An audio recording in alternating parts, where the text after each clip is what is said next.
जी, अस्सलाम वालेकुम। Thank you so much for joining.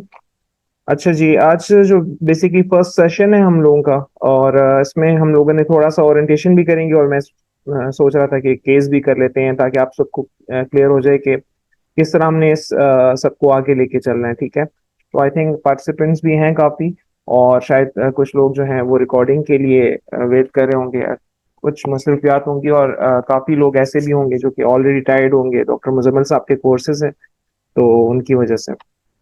अच्छा, तो थोड़ा सा मैं बता देता हूँ व्हाट आई हैव प्लान्ड, और इसके लिए जो है आप लोगों ने ही वोटिंग की हुई थी कि हमने पहले सोचा था कि यार सिस्टम वाइज चलते हैं। ठीक है, और उसी लिहाज से हम अप्रोचेस करेंगे, हम शॉर्ट केसेस करेंगे, और लॉन्ग केसेस भी उसी तरह होंगे। और 3-4 दिन से लेके वीकली हम लोगों की ये सेशंस होंगे, हर सिस्टम को लेके। ठीक है, और उसमें आप लोगों ने कंट्रीब्यूट कैसे करना है। एक तो आपने जो है ना हॉस्पिटल में वार्ड्स में काम करना है, उसी सिस्टम के गिर्द आपने घूमना है। फॉर इंस्टेंस, जैसे मैंने आप लोगों को पहले ही बताया था, ग्रुप में मैसेज कर लिया था, मैं यहाँ पे रिपीट कर लेता हूँ। हम लोगों को अगर हम देखें तो मेडिसिन को हम 5 कैटेगरीज में हम डिवाइड कर सकते हैं।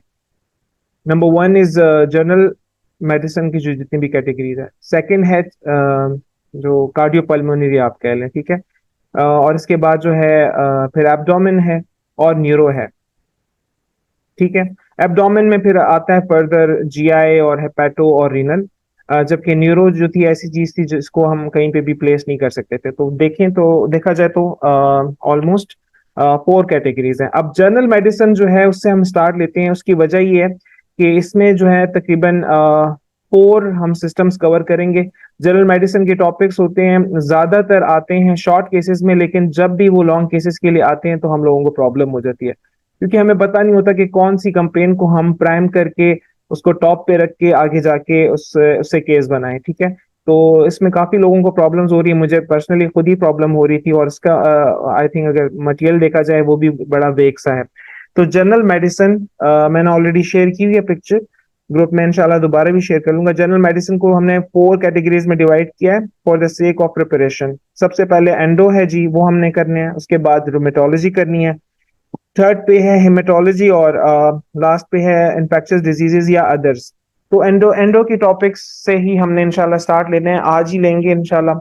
और मैंने आपको जैसे बताया था approach, schemes, long cases, short cases, इन सब में आप लोगों की भी कंट्रीब्यूशन चाहिए।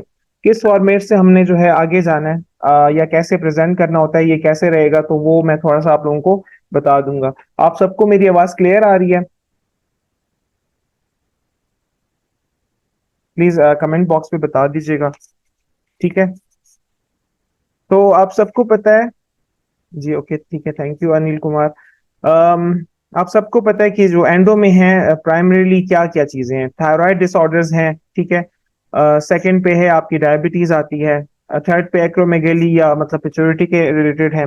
फिर दो और जो इंटर रिलेटेड किस्म की जो डिजीजेस हैं, कुशिंग्स हो गई, और फिर एडिसन्स। बस इतना सही होता है, ज्यादा इसी में ही आता है।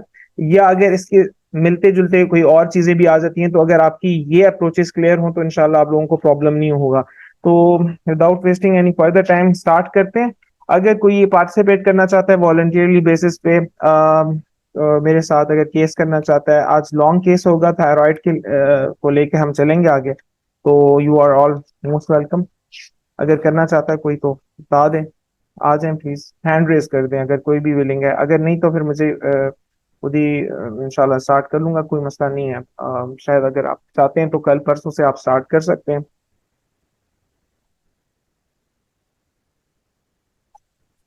जी, ठीक है, तो I am going to take start. अच्छा, बेसिकली जो थायराइड डिसऑर्डर्स हैं उनको ही हम लेके आज चलेंगे। ठीक है, और ये जनरल मेडिसिन में है। ज्यादातर तो ये शॉर्ट केसेस में आते हैं, लेकिन आप सबको पता है कि जो शॉर्ट केसेस होते हैं वो जो है उनके लॉन्ग केसेस भी होते हैं, क्योंकि इनके पास सिलेक्टेड नंबर्स ऑफ पेशेंट्स होते हैं। ठीक है, बहुत ही आप लकी होंगे अगर आपका जो है थायराइड में से कोई आ गया। ठीक है, बनाना भी आसान है कभी, और इसको पिक करना भी आसान है, फाइंडिंग्स भी काफी रेलेवेंट होती हैं। ठीक है, आप आराम से उसमें डायग्नोस कर लेते हैं, ठीक है। तो जिन्होंने मतलब लॉन्ग केसेस की अप्रोच की मेरी जो इससे पहले लेक्चर था वो नहीं देखा हुआ, तो ऑलरेडी मैंने अपलोड किया हुआ है, वो भी आप देख सकते हैं कि कैसे लेके जाना है। हल्का सा मैं ग्लिम्स दूंगा, ठीक है। आपको नहीं पता कि पेशेंट को थायराइड का प्रॉब्लम है, तो कैसे आगे लेके चलना है। देखिए, पहले जब भी आप पेशेंट, जैसे ही बेल बजर बजता है, ठीक है, आप बैठते हो, ठीक है, पेशेंट को एक लुक जरूर दे दिया करो, उसमें आपको काफी चीजें पता चल जाती हैं।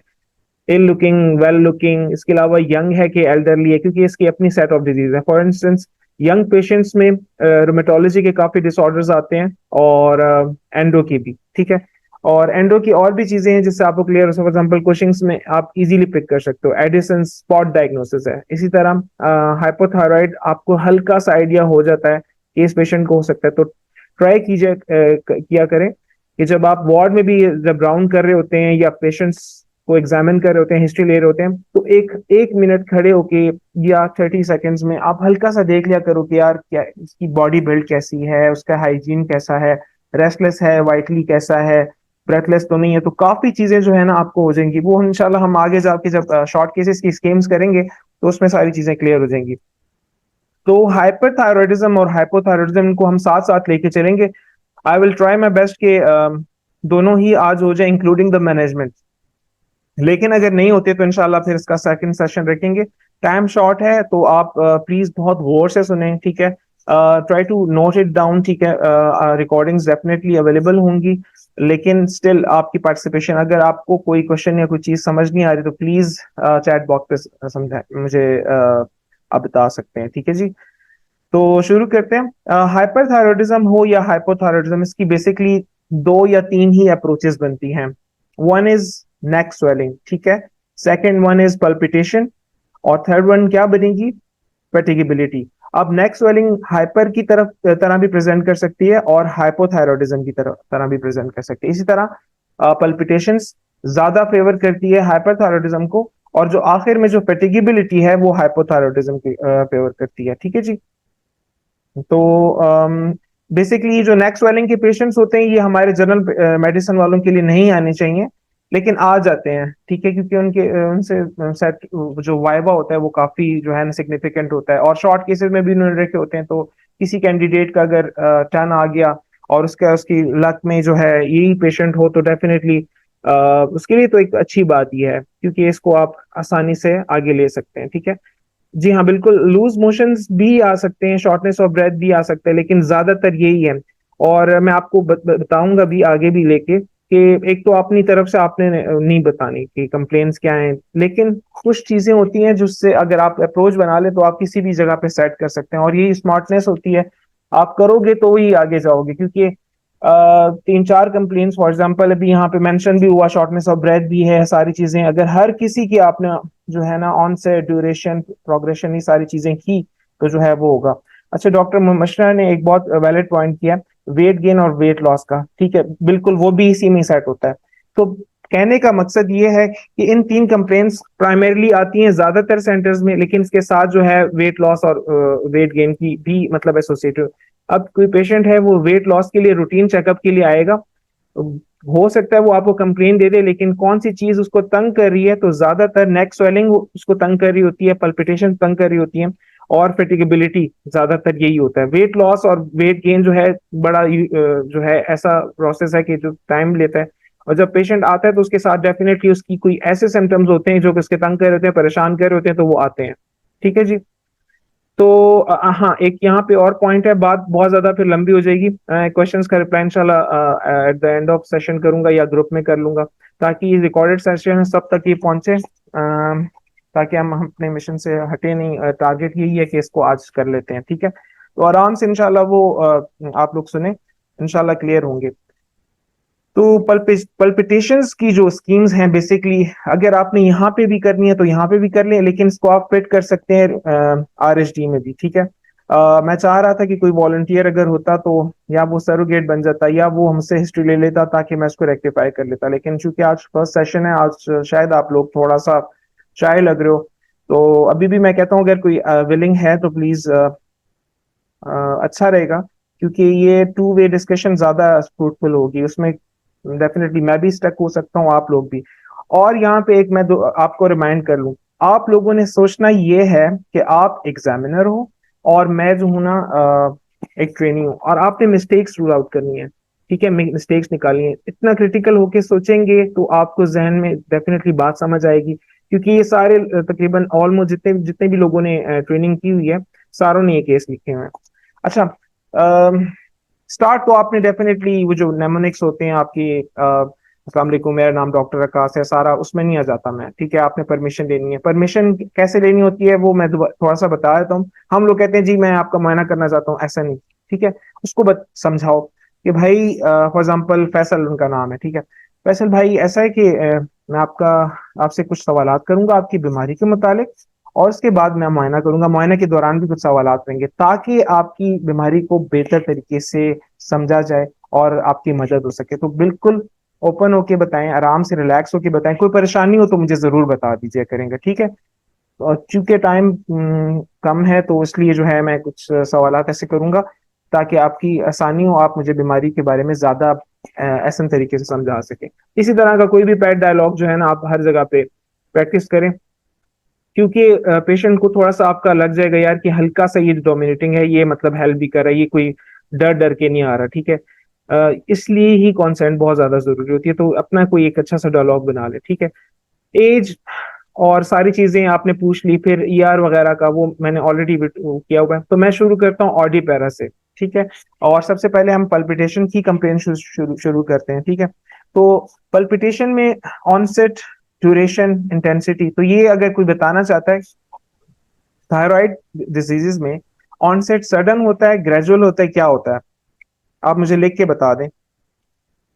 अगर नहीं तो मैं फिर ऐसे ही आगे ही स्किप कर लेता हूँ। आपको क्या लगता है, मैं खुद ही करूं या नहीं, आप लोग हेल्प करोगे?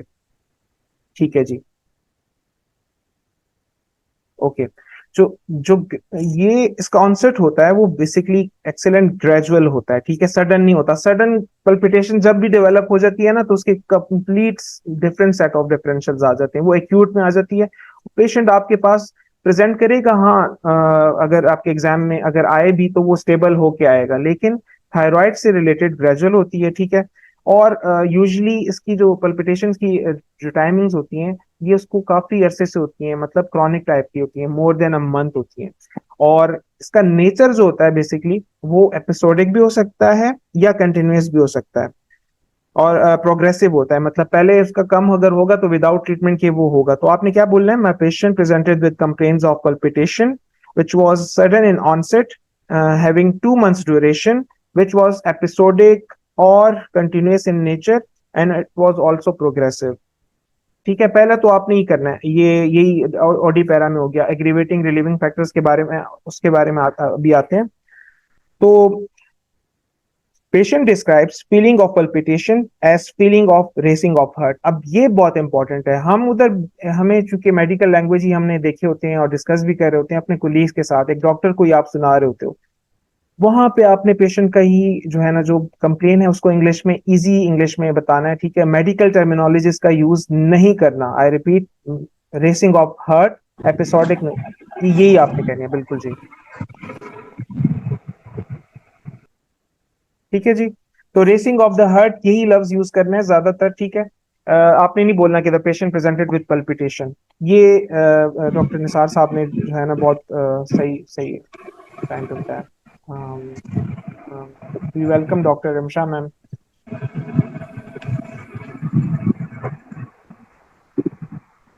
चलें जी, आगे चलते हैं। अच्छा, एक अब इसके बाद जो है जो सेकंड डायलॉग होता है वो यही होता है, अकॉर्डिंग टू द पेशेंट। आपने हल्का सा बता दिया, चीफ कंप्लेंट एक ही रखनी है, आगे हल्का सा उसके साथ हल्की सी जो डिस्क्रिप्शन करके फिर आपने शुरू करना है। According to the patient, he initially experienced let's say 5 to 6 episodes in 24 hours, which was 10 minutes in duration, ठीक है, followed by 10 to 12 episodes later on in a day, and the duration also increased to 30 minutes, both at rest and exertion, ठीक है। Initially they were only present on exertion, but later on they were present both at rest and also on exertion। अब ये real patient है। It was It didn't respond to any local remedy such as holding a breath or any other maneuvers. ठीक है, आपने common चीजों से ये इस्तेमाल शुरू करना है, मतलब रिलीविंग फैक्टर्स का, क्योंकि घर में डिफरेंट लोग, कोई बैठ जाता है, आराम से बैठ जाता है, कोई रेस्ट कर लेता है। ठीक है, होल्डिंग अ ब्रेथ का काफी लोगों ने सुना होता है कि जब आपका दिल घबराए तो थोड़ा सा जो है मैन्यूवर कर लो। वल्सलवा मैन्यूवर के बारे में काफी लोगों को थोड़ा सा आइडिया होता है, तो आप बोलोगे no response to local remedy such as holding a breath और एनीथिंग लाइक दैट। ठीक है जी। It was not associated with diet, drug और फूड। ठीक है, अब यहाँ पे मैं आप लोगों से क्वेश्चन पूछता हूँ कि कौन सी डाइट्स हैं जिसकी वजह से आपकी पल्पिटेशन होती है, या आप कह सकते हैं कि कौन सी ड्रग्स हैं जो कि नॉर्मली लोग यूज कर रहे होते हैं जिसकी वजह से आती हैं, और जो कि आपने पूछना है। Very good. Coffee one, tea coffee से, कैफीन से, उसमें ही होती है। एक और चीज है जिसके बारे में आजकल यहाँ पे पाकिस्तान में काफी फ्रिक्वेंटली यूज हो रही है, ठीक है, और आपने खुद भी देखे होंगे।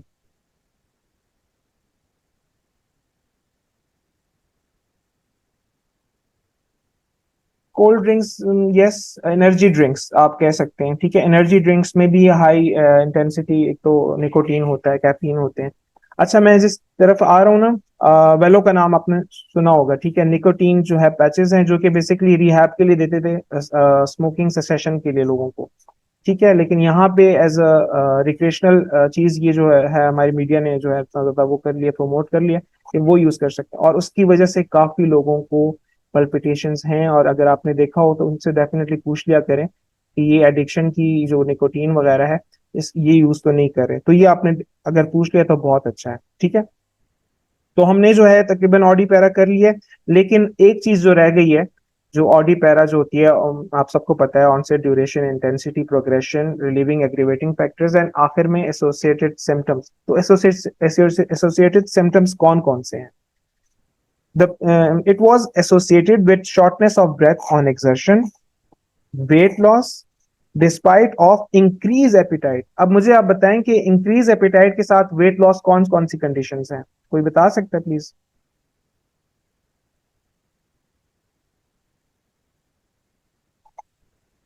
एक तो यही है ना, हाइपरथायरॉयडिज्म, एक डायबिटीज है, लेकिन तीन चार और भी हैं जिसमें आपका एक्सीलेट वेट लॉस के साथ आपकी एपिटाइट बहुत अच्छी हो जाती है। खैर, वेट लॉस का पेशेंट ने जिक्र किया तो आपने यहाँ पे उसको छोड़ना नहीं है, थोड़ा सा आप उसके पास। अच्छा, आपको कैसे पता चला कि आपका वजन कम हुआ है? आपने खुद नोट किया था, मशीन पे चेक किया था कितने किलो कम हुआ है? ठीक है, आपको कैसे अंदाजा हुआ? कपड़े आपको खुले हो गई थी या किसी ने कहा था? तो इस तरह की चीज अगर आप करते हैं तो ये सारी एक्टिंग ये एग्जाम में थोड़ा सा जो है वो करती है। मैं यहाँ पे बहुत सिंपल लेके आपको प्रेजेंटेशन की तरफ जा रहा हूँ, लेकिन के साथ साथ मैं एक्सप्लेन करूंगा ताकि बेहतर तरीके से आपको समझ आए। एग्जैक्टली फ्यूक्रोमोसाइटोमा में भी होता है ऐसा ही। All right. अच्छा, एक और चीज है कि वेट लॉस अनइंटेंशनल भी होना चाहिए, बहुत ही इंपॉर्टेंट है। ठीक है ना, क्या पता उसने जो है थायरोक्सिन ही ली हो, ये जो हकीमी मेडिकेशंस होती हैं उसमें थायरोक्सिन भी होती है, उसकी वजह से भी वेट लॉस हो रहा होता है। तो आपने अनइंटेंशनल का भी बोलना है। मैं रिपीट कर रहा हूँ sentence. Weight loss despite of increase appetite from 2 months which was unintentional. The patient noticed it after checking the weight on the weight scale. The weight loss was about 5 kg, ये जितना भी था, तो ये आप इसके साथ बता सकते हैं। It was also associated with loose stools. तो फिर आप बताएंगे कि पेशेंट ने क्या कहा है। तो मेरे पेशेंट ने कहा था 3 to 4 brown semi solid stools per day which were fall smelling and was not having any blood और म्यूकस इन इट। ठीक है जी।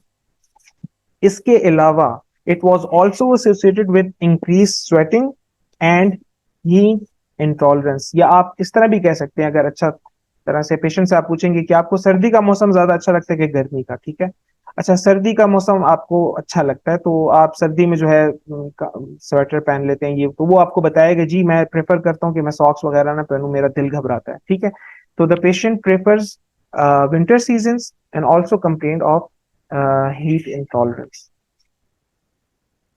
अच्छा, स्वेटिंग का यहाँ पे अगर हुआ तो अगर आप आगे लेके चलना चाहते हैं, ठीक है, प्रेजेंटेशन में आपने बहुत ही समराइज करके बात करनी होती है।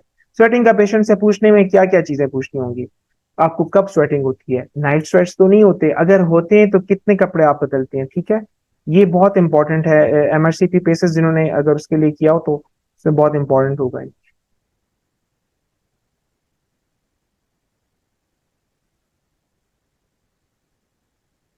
जी मैम, एग्जैक्टली exactly, लेकिन ये जो है असल में मैं चाह रहा था कि कोई और मेरे साथ वॉलंटियर करे तो नहीं हो रहा था, तो मैं प्रेजेंटेशन ही बता रहा हूँ, और उसमें से जो पॉइंट्स हैं जो पूछने हैं तो वो आगे लेके चल रहे हैं ताकि वो थोड़ा सा अंदाजा हो जाए। How to mention simple word that is either regular और इरेगुलर। जी, racing of the heart irregular जब होगा तो वो एरिथमिया होगा या एएफ के साथ होगा। जब रेगुलर होगा ना तो उसका आपने पूछना है कि वो आप अगेन हिस्ट्री में ही पूछेंगे वो सारी बातें।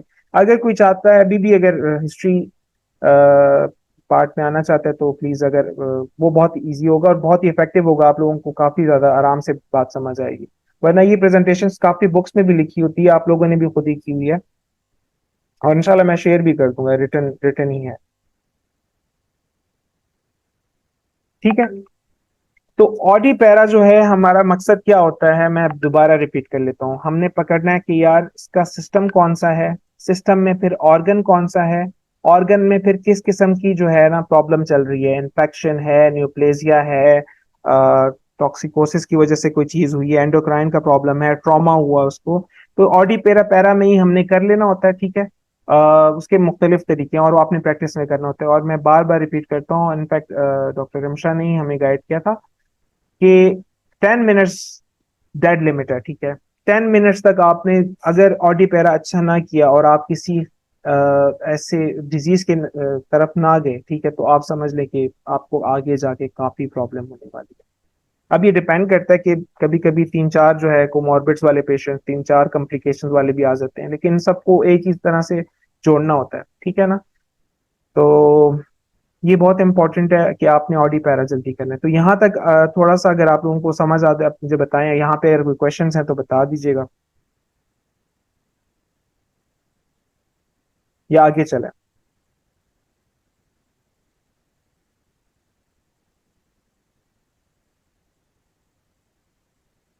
जी कमेंट बॉक्स में बता दें। ओके जी, आगे चलते हैं। ऑडी पैरा के बाद आपने जो है ना डायरेक्ट जो है ना सवाल पूछना शुरू कर देने हैं। नहीं जी, ऐसा नहीं करना। ऑडी पैरा के बाद अपने आप को थोड़ा सा कंपाइल करें और टेक अ ब्रेथ, थोड़ा सा बैठें, समझें कि यार मैं क्या कर रहा हूँ, क्या पूछ रहा हूँ, ठीक है। क्या मैं बिल्कुल श्योर हूँ कि इसको यही पिक्चर है, ठीक है, क्या ये हाइपरथायरॉयडिज्म की तरफ है या हाइपोथायरॉयडिज्म की तरफ है, जो भी है पल्पिटेशन इसी तरफ जा रही है, नहीं समझ आई, क्वेश्चंस पूछें उसके बारे में, ठीक है। शॉर्टनेस ऑफ ब्रेथ उसने बताई ना, उसके बारे में आप पूरा पीएनडी ऑर्थोपनिया सारा आपने वो लेके चलना है। अगर उसने वेट लॉस का बताया और आपको बोला कि यार मुझे, वो कभी कभी लोग कहते हैं हीट इंटॉलरेंस, मुझे फीवर है, मुझे मेरे जिस्म में गर्माइश रहती है, मुझे ऐसा लगता है कि मुझे बुखार है, तो आपने क्लियर करना है आपको बुखार है, टेम्परेचर आपको हुआ था, थर्मामीटर पे चेक किया है, ठंडे पसीने आते हैं, क्या चीज है, ठीक है।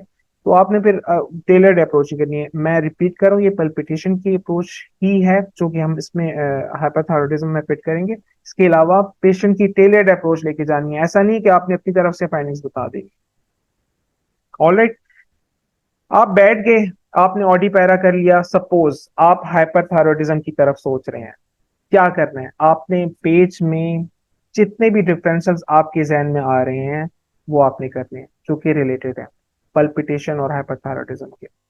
तो स्टार्ट कैसे करने हैं? अब यहाँ पे ही एक तो ये है कि या तो आप रट्टा लगा लो, बहुत अच्छे आपको जो चीजें रिटेन रहती हैं। दूसरा तरीका ये है कि तीन तरीके हैं बेसिक। एक तो ये है कि फ्रॉम क्रिटिकल टू क्रॉनिक आप डिफरेंसेस बनाओ। क्रिटिकल का मतलब ये है कि पल्पिटेशन का क्रिटिकल क्या होगा, एमआई होगा ना, एरिथमिया होगा, उसको टेकिकार्डिया होगा, एएफ होगा, या जो भी है। फिर इसके बाद आप जो है ना उसको क्रॉनिक डिजीज तक की तरफ ले जाओ जिसमें हाइपरथायरॉयडिज्म आता है। एक तो ये है, वो भी मेरे पास है, उसके भी डिफरेंशियल्स बनाना जिस तरह वो आपको अच्छा लगता है। या फ्रॉम कॉमन टू रेयर की तरफ चले जाएं कि कॉमन जो है पल्पिटेशंस की क्या सबसे कॉमन वजह होती है। आप देखते हो किसी को पल्पिटेशन है, क्या है, आप ओपीडीज में या अपने वार्ड्स में देखते हैं तो क्या आपको नजर आता है, कोई बता सकता है क्या कॉमन कॉजेज होते हैं पल्पिटेशन सबसे मोस्ट कॉमन जो आप लोग देखते हो, जो आप लोगों को शायद अभी भी है, एग्जाम में भी है। एग्जाम में भी होती है। Anxiety, yes, very good. ठीक है, एंजाइटी से कॉमन से स्टार्ट करें ना, क्या पता वो एंजाइटी के साथ आ रहा हो, साइकोजेनिक। ठीक है, तो एंजाइटी से आप अगर स्टार्ट करते हैं, फॉर्म कॉमन टू रेयर की तरफ जाते हैं, तो वो भी आप कर सकते हैं। तीसरी जो डिफरेंशियल का बनाने का तरीका है, वो ये है कि सीधा सीधी तरह से हेड टू टो की तरफ चले जाएं। पल्पिटेशंस का देखें कि हेड में फॉर एग्जाम्पल न्यूरो है, साथ साइकेट्रिक रिलेशन आप उधर से शुरू कर सकते हो। ठीक है, फिर आई में कुछ नहीं है, नोज में कुछ नहीं है, हाँ। ओरल से आप ये देख सकते हो कि यार उसने कुछ निकोटीन पैचेस तो नहीं यूज किए, कोई कोकेन ड्रग अब्यूजर तो नहीं है, नोज से कोकेन करते हैं। ठीक है, इस तरह आपके जहन में डिफरेंसेस आ सकते हैं। ये भी तरीका बहुत जबरदस्त है। और इसके अलावा एक दूसरा तरीका है, वो थोड़ा सा कॉम्प्लिकेट हो जाता है लेकिन सबसे बेस्ट है, वो है विंडिकेट वाला। ठीक है, उसमें ये है कि विंडिकेट इज अ नेमोनिक, जो कि मैं शेयर कर दूंगा, जिसमें सबसे पहले वस्कुलर, आई से इन्फ्लेमेशन इन्फेक्शंस, एन से न्यूप्लेजिया, डी से डिजेनरेशन, या आगे फिर जाके सारी चीजें congenital, autoimmune, traumatic, endocrine, metabolic, और फिर आखिर में साइकोलॉजिकल, और फिर प्रेगनेंसी भी। तो उसमें आपसे कोई चीज मिस नहीं होती, लेकिन इतनी टेंशन होती है एग्जाम में कि आपको जो है ना अपना नाम भी कभी कभी भूल जाएगा। ठीक है, तो बेहतर ये है कि एक तो ये है कि जो कॉमन से रेयर है वो कर लें, या पेशेंट को देखें आप। ठीक है, और हेड टू टो आप शुरू हो जाएं। ये हिस्ट्री की बात कर रहा हूँ, एग्जामिनेशन या असेसमेंट की नहीं कर रहे। आप उसको देखें, और उसको देखें कि जी फैसल साहब की जो है ना आईज में कुछ फॉर एग्जांपल पल्पिटेशन की क्या कॉजेज हो सकती हैं, कि जिसका रिलेशन है ब्रेन से, जिसका रिलेशन है ओरल म्यूकोसा से, जिसका रिलेशन है नेक से। समझ आ रही है ना, नेक में अगर मैं बोल रहा हूँ तो आपको थायराइड आ रहा होगा, या और इस तरह की चीजें, कार्डिक। ठीक है, या पल्मोनरी एम्बोलिज्म, या न्यूमोनिया। ठीक है, या इवन एस्थमा सीओपीडी हो सकता है। ठीक है, फिर आके नीचे जाते हैं तो आप डायरिया आ जाता है आपके पास, जो एक्यूट डायरिया है उसमें हाइपोटेंशन होती है, उसकी वजह से पल्पिटेशन होती है। साथ ये भी है कि आई में अगर आपको पेलार नजर आ गया, वो मुझसे मिस हो गया था, एनीमिया हो सकता है। ठीक है, फिर एब्डोमेन में फिर आप फियोक्रोमोसाइटोमा कर सकते हो। एब्डोमेन में पेंक्रियाज होता है, उसकी वजह से आपको ये भी होगा कि इंसुलिनोमा या हाइपोग्लाइसीमिया, अगर वो ड्रग ले रहा है, उसके अपने सेट ऑफ क्वेश्चन है। उसके बाद जो है ड्रग इनटेक उसकी देख लेंगे, वो ओरल से ही देख ले सकते हैं, वो अल्कोहलिक है उसकी वजह से हो सकता है, रिक्रिएशनल ड्रग्स, वो मैंने ऑलरेडी बता दिया था। तो ये सारी चीजें हैं। तो तो मैं यहाँ पे रिपीट कर लेता हूँ, अगर पॉसिबल पॉसिबल है आप लोगों के लिए तो लिख लें, नहीं तो ये रिकॉर्डिंग में बाद में अगर स्लो में चला लें, तो क्योंकि मैं कोशिश कर रहा हूँ कि थोड़ा सा फास्ट चल रहा हूँ। तो एक क्वेश्चन है सर, आई थिंक कोई एक वॉलंटियर पेशेंट बन जाए, ताकि वी शुड हैव जी एक्चुअली मैं 2-3 दफा रिक्वेस्ट कर चुका हूँ। ठीक है, और आज पहला सेशन था, आज शायद आप लोग तैयार भी नहीं है, ऐसा हर कोई जो है ना शायद ही होता है थोड़ा सा कि यार मेरी आवाज सुन रहे हैं, मुझसे कुछ गलती ना हो जाए। लेकिन अगर यहाँ पे आप 50 लोगों के सामने बोल सकते हैं ना, और आगे जो ये शेयर होती है जहाँ पे जितने लोग देखते हैं, तो आप वहां पे आप ऑटोमेटिकली बोलेंगे। ठीक है, तो ट्राई टू बी वोकल। ठीक है ना, डॉक्टर मुबशरा ने जो है ना हैंड रेस रेस किया, तो देखते हैं वो क्या करती है।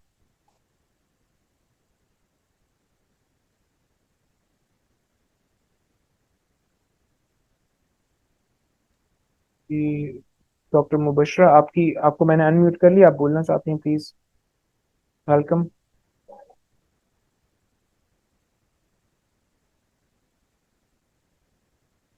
जी हम आवाज नहीं आ रही, चले इसको आगे ही लेके चलते हैं। मैं डिफरेंशियल्स रिपीट कर लेता हूँ ऑर्डर वाइज। अब आप लोग बताएं कि आप लोगों को क्या हेड टू टो वाला डिफरेंशियल ज्यादा बेहतर लग रहा है, या मैं जो है क्रिटिकल टू क्रॉनिक की तरफ जाऊं।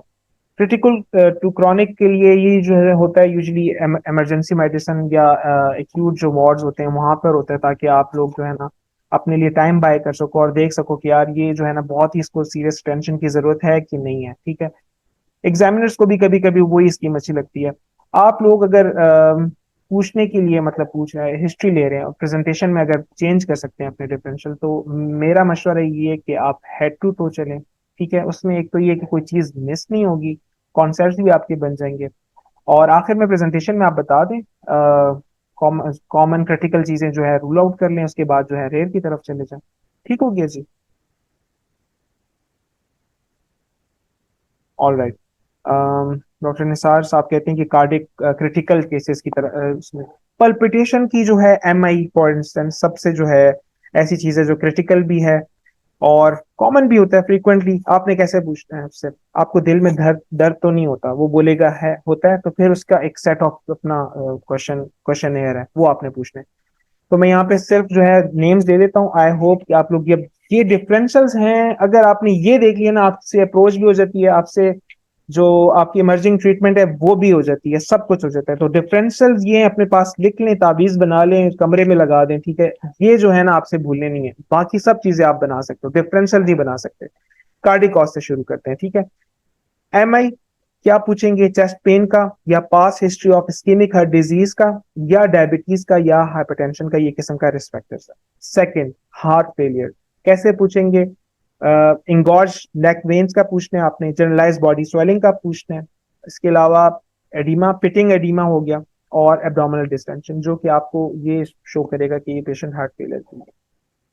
थर्ड जो है वॉल्वुलर हार्ट डिजीज रिलेटेड है, आप उससे जो है एक तो कंजेनिटल से शुरू हो जाओ ना, कंजेनिटल वॉल्वुलर हार्ट डिजीज तो नहीं है, वीएसडी एएसडी ये वाली चीजें। इसके बाद आपने आरएचडी का पूछना है कि यार महाना आप इंजेक्शन तो नहीं लगाते पट्ठों में, या आप कोई किसी किस्म का नशा तो नहीं करते, जो है रगों में कोई नशे की दवाई तो नहीं इस्तेमाल करते, ठीक है। या आप उससे पूछ सकते हैं डेंटल एक्सट्रैक्शन का के, ठीक है। उर्दू में मैं नहीं बताऊंगा, आप ऑलरेडी आप लोगों को सबको आता है, ठीक है। या उसकी अभी रिसेंट कोई सर्जरी तो नहीं हुई, ठीक है, तो ये आप पूछ सकते हैं वॉल्वुलर हार्ट डिजीज का। फोर्थ पे है कार्डियोथोरेसिक सर्जरी की वजह से भी जो है पल्पिटेशंस हो सकती है, मतलब अगर उसमें कोई मसला आ गया, ठीक है, तो आपने उससे डेफिनेटली पूछना है कि यार अभी रिसेंटली कोई कार्डियोथोरेसिक सर्जरी तो नहीं हुई। कार्डिक की यही है। और जो जो इसके अलावा फिफ्थ कॉज है वो ये है कि आप एरिथमिया का पूछ सकते हैं, एलक्यूटीएस का पूछ सकते हैं। अब इतना भी ज्यादा अपने लिए कॉम्प्लिकेट करेंगे तो मुश्किल हो जाता है, तो ट्राई टू कि आपसे VHD, heart failure, ischaemic heart disease और ये वाली चीजें नहीं होनी चाहिए। हुक्म, वेरी गुड, ठीक है। हुक्म है cardiac death, chronic smoking, sedentary lifestyle, ये आप पूछ सकते हैं, बिल्कुल पूछ सकते हैं, अगर आपको इशारा मिल रहा है कि यार चेस्ट पेन है या हार्ट फेलियर की तरफ। अगर नहीं है ना, तो आपने हल्का सा उसको ग्लिम्स करना है, एग्जामिनर को बताने कि हाँ मैंने 3 क्वेश्चंस किए थे जिसमें से कुछ नहीं था, ठीक है। आगे चलते हैं। चेस्ट में सबसे पहले इन्फेक्शंस बनाएं, निमोनिया, फीवर होगा, कफ होगी, it can be productive, it can be dry cough, shortness of breath भी हो सकता है, अभी रिसेंटली कोविड गुजरा है, ठीक है, उसका पूछ लें, वैक्सीनेशन का पूछ लें, ठीक है। निमोनिया का आपने इतना पूछ लेना है। सेकंड जो चेस्ट की चीज है वो आपने वीजिस का पूछना है, आपने पूछना है कि यार आप इनहेलर्स तो नहीं ले रहे थे, ठीक है। आप सब लोगों को मेरी आवाज क्लियर है? अच्छा जी। आप उनको बोलेंगे कि आप इनहेलर्स तो नहीं ले रहे, क्योंकि इनहेलर्स की वजह से भी क्या होता है जी, पल्पिटेशन होती है। तो एस्थमा सीओपीडी का आप हल्का सा पूछ सकते हैं, अगेन स्मोकिंग भी हो सकता है उसमें, आप उससे पूछ सकते हैं कि यार वो कहाँ पर है। हल्का सा आपको सिग्नल मिल गया, अगर शॉर्टनेस ऑफ ब्रेथ या 20 के साथ आ गया और उसके साथ पल्पिटेशन, तो आपने ये करना। इसके अलावा एक और चीज है पल्पिटेशन के साथ, जो है पल्मोनरी एम्बोलिज्म, क्रिटिकल चीज है, पूछना है आपने। कैसे पूछना है उसके, आप अगेन रिस्क फैक्टर्स पूछ लें, एम्बोलाइजेशन तो नहीं है, लिम्ब स्वेलिंग तो नहीं है, ठीक है, इस तरह रिसेंट सर्जरी तो नहीं हुई, जो वेल स्कोर है सारा वो आप पूछ सकते हैं उसमें। तो अगर आपको हल्का सा हिंट आता है कि यार पाँव में सूजन तो नहीं, एक पाँव में सूजन तो नहीं हुई, आप जो है ना लंबा सफर करके तो नहीं आए, कहीं बाहर से तो नहीं आए, क्या आप बैठे रहते हो बिल्कुल ही हिले ना हो, या आपने रिसेंट सर्जरी की हो और आप जो है ना बेड से बिल्कुल ना उठे हो, इस तरह की चीज है, ठीक है जी। तो ये यहाँ पे हमने कार्डिक कर लिया, चेस्ट के डिफरेंशियल कर लिया। अब जीआई की तरफ आते हैं, तो डायरिया, कौन सा वाला, एक्यूट डायरिया जिसकी वजह से हाइपोटेंशन होती है और हल्की सी पल्पिटेशन होती है, अगर वो सही ना हो रहा, ठीक है। डॉक्टर निसार साहब ने कहा है कि for infective endocarditis, IV drug abuse, recent dental extraction, बिल्कुल जी, बिल्कुल जी, ऐसा ही है, ठीक है। आगे चलते हैं। ब्लड ब्लड के सिस्टम में एनीमिया बहुत ही कॉमन है, उसके साथ क्या क्या होगा, फेटिगेबिलिटी होगी, पेलनेस होगा, ब्लड ट्रांसफ्यूजन की हिस्ट्री होगी, अगर उसको ब्रिजेबिलिटी है तो फिर आप पैनसाइटोपिनिया की तरफ जा सकते हैं। तो आपने लीड्स पिक करनी है, इट्स ऑल अबाउट दैट, ठीक है। डिफरेंशियल के 2-3 क्वेश्चन करके लीड मिली, आपने फर्दर क्वेश्चन करनी है और वही आपका केस होगा। पल्पिटेशंस की हम अप्रोच कर रहे हैं, हमें ये नहीं पता कि हाइपरथायरॉयडिज्म है, लेकिन हम फिट कर रहे हैं क्योंकि आप लोगों को बताया हुआ है। अब ये फॉर टीचिंग पर्पस था, लेकिन अगर पेशेंट होता मेरे सामने या मुझसे हिस्ट्री ले रहा होता या मैं उसको लिख के दे देता और एक थर्ड बंदा ऑब्जर्वर होता, तो बहुत अच्छी तरह से ये केस चला चला जाना था, ठीक है। अच्छा, एंडो में कौन कौन सी कॉजेज है कि पल्पिटेशन करती है? एक तो आपको पता है हाइपरथायरॉयडिज्म, वन, सही है। Second is pheochromocytoma, yes, BP raised होगा, एपिसोडिक हेडेक्स होंगे, स्वेटिंग होगी, पियोक्रोमासाइटोमा पूछ सकते हैं आप। सेकंड जो थर्ड वाला एंडो की कॉज है क्या है जी? हाइपोग्लाइसीमिया। आपको शुगर की तशखीस तो नहीं हुई, आप शुगर के लिए जो है कोई दवाई तो नहीं लेते? किस तरह की दवाई लेते हैं? इंजेक्शन होते हैं जो कि पेट पे लगने वाले हों, ठीक है? ऐसा तो नहीं होता कि आप कभी बेहोशी के आलम में अस्पताल दाखिल हो गए हो कि आपका शुगर कम हो गया, कोई ऐसा मसला तो नहीं होता। वो हाइपोग्लाइसीमिया की तरफ जा रही है बात, ठीक है? एडिसन में हो सकती है पोस्चुरल, अगर जो है ना हाइपोटेंशन हो तो उसकी वजह से यस बिल्कुल एक्सीलेंट सिटिंग और उसकी लाइंग में हो सकता है। तो आप अगर कॉन्फिडेंट है तो आप एडिसन के भी पूछें, एडिसन की क्या हिस्ट्री होगी। एडिसन का क्या होता है, आपके पास क्या फीचर्स होते हैं, कैसे पता करना है आपने पेशेंट को एडिसन्स है? तो अगेन, वॉमिटिंग, नोजिया, फैटिगेबिलिटी, फिर चेंज इन कलर, डिस्कलरेशन वगैरह हो सकती है, पॉस्चरल ड्रॉप हो सकती है, उसको डिजीनेस हो सकती है, वर्टाइगो हो सकता है, ठीक है? इस तरह की फिर उसकी कॉज की हिस्ट्री में जाएंगे तो आपको जो भी लीड मिलेगी एंडो की जो रिलेटेड हो, हमें बताए कि यार पल्पिटेशन इसकी वजह से तो नहीं है, तो आपने पूछनी होगी। उठते बैठते हुए तो दिल की धड़कन कम या तेज़ नहीं होती, राइट?